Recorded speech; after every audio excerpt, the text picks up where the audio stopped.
നേർച്ചയ്ക്കായി കൊണ്ടുവന്ന കോഴിയെ പാചകം ചെയ്യുന്നത് മുരളി രഞ്ജിത്താണ്.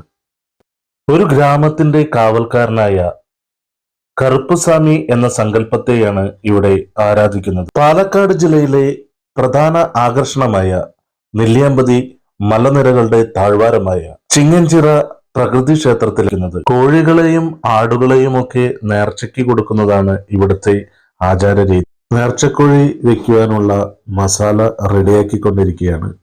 ഞാൻ ആ മസാല ചെറുതായിട്ടൊക്കെ ഒന്ന് ഇളക്കി കൊടുത്ത്, പാചക കലയിൽ പക്ക പ്രൊഫഷണലാണ് നമ്മുടെ മുരളി രഞ്ജിത്ത്. അങ്ങനെ ഏകദേശം റെഡി ആയിട്ടുണ്ട്. നല്ല മസാലക്കൂട്ടാണ്, നല്ല മണം വരുന്നുണ്ട്.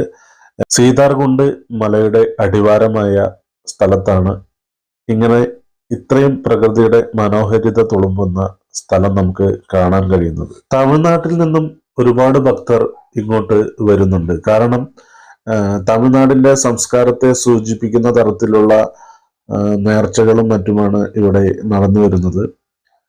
ഒരുപാട് ആളുകൾ ഇവിടെ ദിനവും വന്നു പോകുന്നുണ്ട്, നേർച്ചകൾ ചെയ്യുന്നുണ്ട്. അതുകൊണ്ട് തന്നെയാണ് ഇവിടെ ആളുകൾ, ഭക്തജനങ്ങൾ ഒരുപാട് കൂടുന്നത്. പാചകം ചെയ്യുന്ന സമയത്തോ അതിനുശേഷമോ ഇത് നമുക്ക് രുചിച്ചു നോക്കുവാൻ പാടില്ല എന്നാണ് പറയുന്നത്. കാരണം നമ്മുടെ നേർച്ചയുടെ മഹത്വം നഷ്ടപ്പെടും.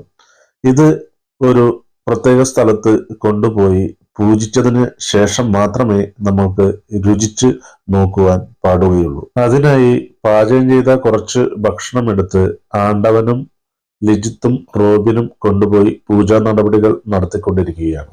ഇവിടുത്തെ പ്രതിഷ്ഠയായ കറുപ്പുസ്വാമിയെ അയ്യപ്പസ്വാമിയുടെ വാഹനമായ ശിവഭൂതം എന്നും പ്രതിപാദിക്കുന്നുണ്ട്. പൂജാവിധികളെല്ലാം കഴിഞ്ഞ് റോബിൻ ആ ഭക്ഷണം എടുത്തു ഞങ്ങളിരിക്കുന്ന സ്ഥലത്തേക്ക് വന്നു. അപ്പോൾ ഞങ്ങൾ വേറൊരു കുറച്ച് ചിക്കനും കൂടി കൊണ്ടുപോയിട്ടുണ്ടായിരുന്നു. അത് പാചകം ചെയ്യുകയാണ്. അതിനുശേഷം എൻ്റെ മക്കൾ, പിന്നെ ഞങ്ങളുടെ കൂടെ വന്ന ആണ്ടവന്റെ ഭാര്യ ഭക്ഷണം കഴിക്കുകയാണ്.